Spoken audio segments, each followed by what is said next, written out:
I am the heat of your hearth. On the cold winter nights, the friendly shade screening you from the summer sun. And my fruits are refreshing draughts, quenching your thirst as you journey on. I am the beam that holds your house, the board of your table, the bed on which you lie, and the timber that builds your boats. I am the handle of your home, the door of your homestead, the wood of your cradle, and the shelf of your coffin. I am the bread of kindness and the flower of beauty. Ye who pass by, listen to my prayer. Harm me not. Tree's prayer. Hi guys, what's up? How you doing? You're welcome back again to my channel. It is your favorite girl, Peniel. P to the E to the N to the I to the E to the L. So you guys, initially I wanted to add this to my last vlog, but I decided to like make a total video. I decided to dedicate a video for this purpose. Okay, so you guys, hopefully you enjoyed today's video. If you haven't subscribed up until now, please do hit the subscribe button, and if you are a returning subscriber, I love you from the bottom of my heart. Okay, so you guys, today I'm here at a sit out, so having a climate sit out here, and I've got lots of beautiful people with me today, so I'd love to introduce you to somebody. Okay, Hi, my name is Ferdinand, and I have to be the team lead for Port Harcourt's Future Savers Nigeria Development Initiative. Okay. Today we are here for the climate sit-out to discuss and chart a course for a climate change, and then to have a sustainable environment. To see that we have an environment that is very ensured that the people are enjoying the environment very well, and the environment is conducive and favorable to everybody. Okay. That's why we are here today. So what are the highlighted topics we'll be talking about today? Okay, we actually discussed about the case of global warming, wildfire to be precise, looking at the wildfire which has engulfed the world, and then looking at the impact of the wildfire to Nigerian citizens and Nigerian people living in Nigeria in particular. Okay, so is there a way, so during the course of discussion, we'll have a way to curb the situation, right? Sure, of course. And this is the fact that you need to plant more trees, you need to make the environment greener, you need to have a sustainable environment, you need to have a good habit of waste disposal. Okay, you know what? Let's not just give them everything, okay? Right. Hopefully you guys stay tuned to watch the video, okay? You guys are going to be seeing everything that we'll be talking about here. Hopefully you guys enjoy it, and I really want to believe that we're going to learn a lot from today's meeting, right? Thank you. All right, thank you guys. So please stay tuned for this video. I love you guys, and yeah, let's jump into this video.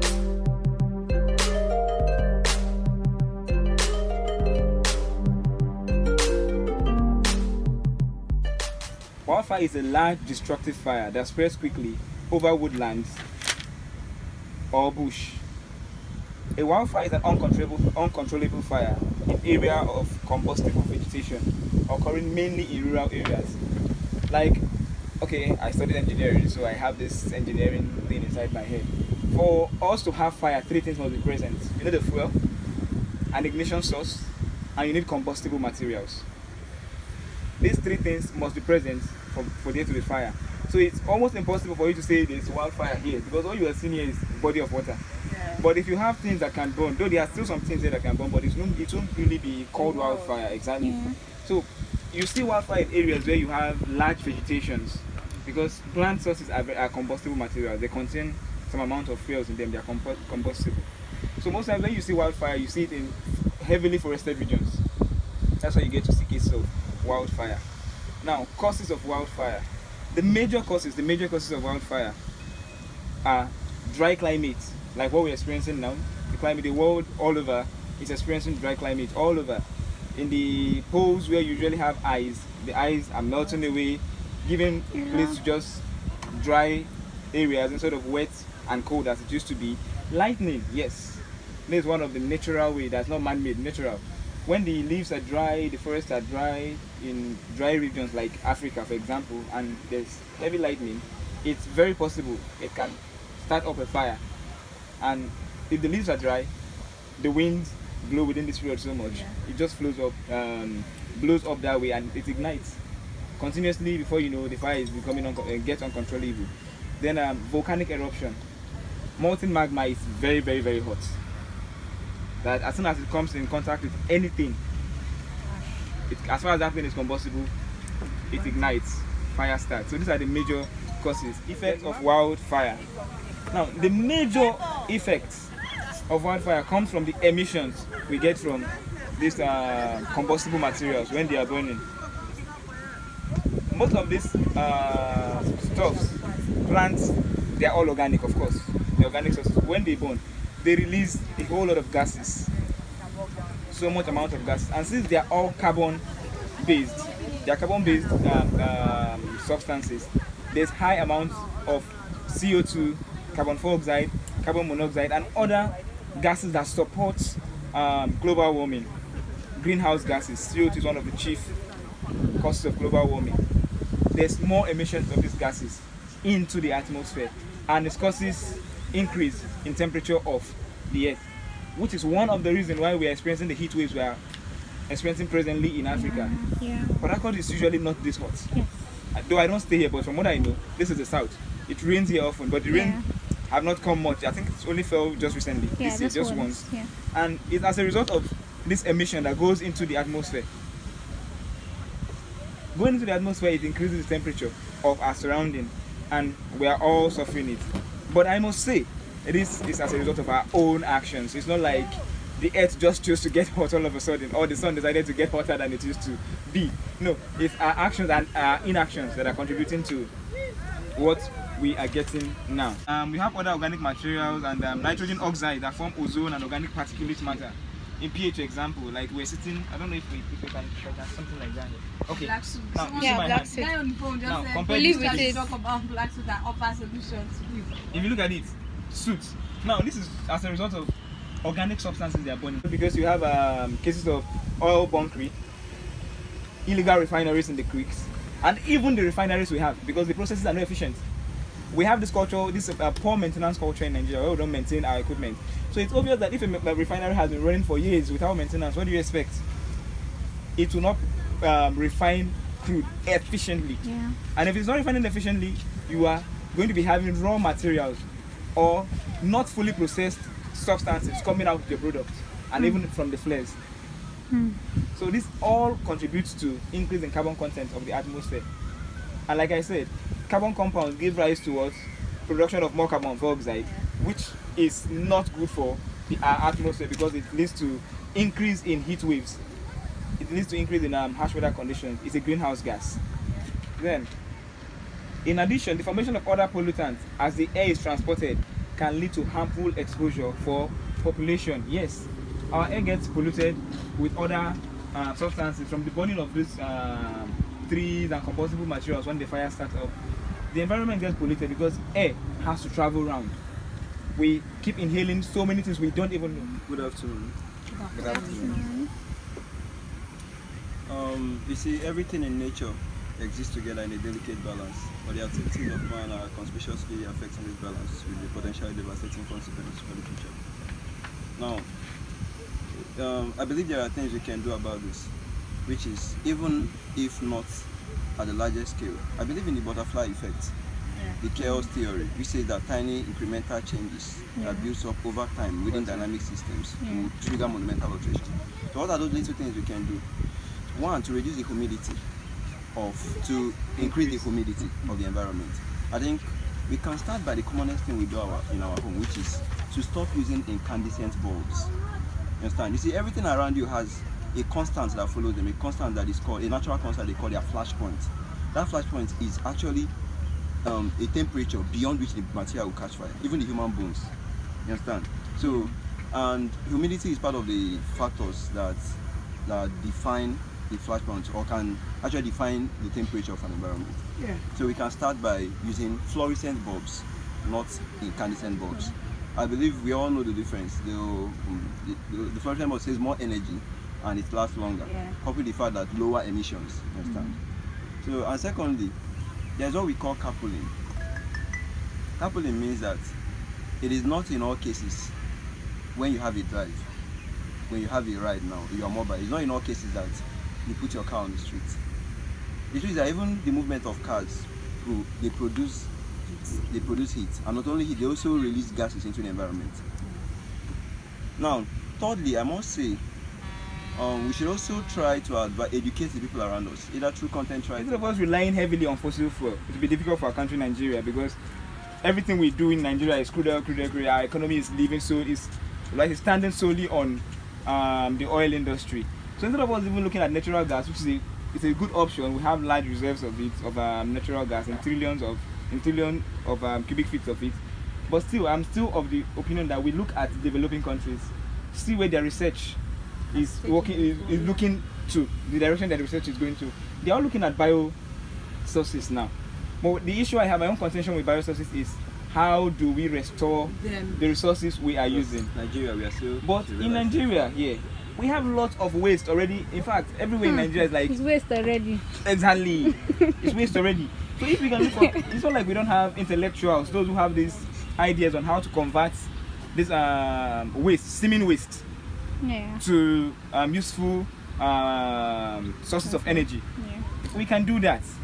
If you look at it, even from agriculture, we are more like an agrarian society. We farm all over the country. People farm, and during the harvest, we only take the crops. What about the part of the plants that are remaining? Stock and all those. Yeah, those things. It contributes to even the wildfire I'm talking about, because a lot of us will just leave them there. Lightning comes, it starts, uncontrolled burning. Like I said, those of us who like smoking will not put up the cigarette, drop the bolt anyhow. The fire comes up, they are all part of it. Instead of leaving all these things for nature to take its course, why not convert this seeming waste as it is to sources of energy? We can get bioethanol from them. Instead of using our plant source, we can get bioethanol.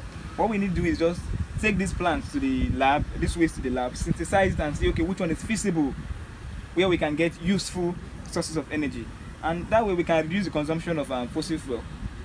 And these heat waves we are suffering as well will reduce, because if you reduce carbon dioxide emission into the atmosphere, you are reducing heat waves accumulated within the Earth's atmosphere. Let me indulge you. You see, if you view the statistics of Nigeria regarding biorefinery, it is nothing to write home about. As it stands, they are still within the first generation biorefinery. Reason being that they are struggling with food and fuel. So what can we do now, since we can't run into the future, but we can walk into the future? So what can we Okay, do? like what Mr. Goswell here said, he said educating the populace through content writing. I think, yeah, that can work. Though the same way you want to hide something from an African, you're a black man, put it in the book. Yeah. Yeah, they won't read it. But you put them in videos. Put it in visuals, like if it's Yeah, exactly, visual. We can Yeah. go. We can go digital. Yes, even as short as WhatsApp statuses, it can take 30 minutes, but you can have multiple 30 minutes, 30 seconds. Sorry, Yeah. 30 seconds Animations. videos. Yeah, Or animations. very We true. can do these things. People will listen to those things. Yeah, we can do those things. Yeah, these So we are can go on awareness. Like, it doesn't take anything for us to just go into the marketplace one day and educate our mothers in the market, because most of them don't know the effect of what they are doing in the market. Yeah. They don't really know. Yeah, that's true. Let me start from the effect, because for us to take this issue of wildfire very seriously, we have to look at the effect, and the effect the average black man knows is effect on health. You see, the wildfire thing actually has effect on the respiratory system, health-wise, because when you breathe, you inhale in some toxic substances that is a product of the wildfire. And normally, the wildfire in the Western world is naturally caused, but here it's man-made, smoking and indiscriminate burning of bushes and all of that. So I feel that we can actually arrest the situation here in this part of the world. If it is man-made, then it makes sense when you begin to carry out sensitization programs and create media content. It makes more sense, because it's actually these individuals who have been involved in indiscriminate burning of bushes that we are talking to, so you can actually curtail it. What I mean is that in the Western world, it's possible you cannot, because it's naturally caused. But here, all of our bush burnings and our wildfire cases is actually caused by somebody somewhere who threw something away indiscriminately and all of that. So the media programs and sensitization contents will make more sense. And again, let us also focus on the health challenges that these things. We want to solve the problem of black suits, and that's like the biological control. You cannot be waiting on government. People are dying. Yeah. People are dying. So we have to look for simple solutions. Yeah, simple small that they can afford. Not the big one, like one big one. With lesser adverse effects.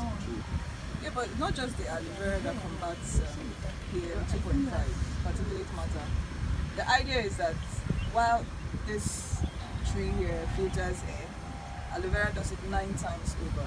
9 times more. Wow. And so if you have it inside your house or by the window, Yeah. Like it just outside. traps the CO2. Outside. So the impact, someone staying in an aloe vera house, That's a new It's word. permitted, it's permitted. That's a new word. someone staying there will probably inhale up to 1,000 grams of black soot, and you will be dealing with maybe 100 grams, which is better. Much better, yeah. Way better. There are more respiratory problems. People are beginning to develop respiratory problems. Those that have already, the crises have increased. Go to hospitals, little children, they do x-ray and you see black particles. Because their system cannot, apart from when it gets into the system, at least the adults, we could have some immunity that can deal with it. But it's just there in the child because they haven't developed these organs that can fight it. So it's more, in fact, as children are growing, 20 years from now, God will help us in this country. We don't know the quantity in each and every one of us already. Linda, Afonelli, my brother here, Samuel, and Peter, and my humble self. Thank you for coming. Patrick, thanks for coming. A little effort we are making, I call it local effort with global impact. That's right. I love that. Yes, it's a local effort, but it has a global impact. The little we are doing, I think it's going to make sense. We are helping the world to sustain the environment, to build a sustainable environment, and then to have a safe future for our kids and for every other animal living in this planet Earth. Thank you for coming. I really appreciate you. Thank you. God bless you. Hi guys, so I'm currently out of the place and I'm leaving. You guys, this was very educating. I'll be educative. Which one? All of them. Jesus. Educating is like the right word. Okay, whatever. My English is not my first language.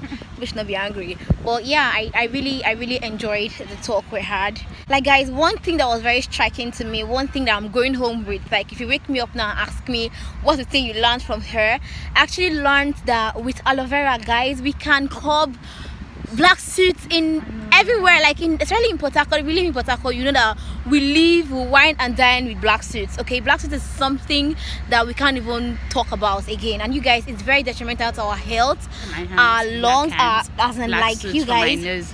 It affects the respiratory system and all of that. And guys, I was told today that if we plant more of aloe veras in our houses and around us, you guys, it helps to control this black suits and all of that. I'm sure you guys listened to what we're talking about, and I'm very sure you learned one or two things from it. So you guys, global warming is something that we all are aware of, and we all know, and we know that it is it's a very serious issue. Yeah, you guys, we all have to put hands together to make sure that we are safe, to make sure that we are doing the right things. The world is becoming hot. It's sad. I don't want to say Port Harcourt. I don't want to say River State. I don't say Nigeria. Like, places is becoming very hot, and this is actually a part of global warming, and we all have to be careful. Bush burning and all of those things that can cause hazards are things that we should try to avoid just because of our own safety, you get. So yeah, hopefully this video was very helpful to you. Hopefully you learned one or two things from it. As for me, I learned a lot of things from today's meeting, and yeah, I was just very excited to see that like young people with great intellectual mindset, great thinking abilities and all of that. So yeah, thank you guys so much for watching this video. If you did like it, don't forget to give it a huge thumbs up. Don't forget to tell a friend, tell another friend to like my videos, subscribe to my channel. I love you guys so much, and I'll see you in another video. Bye.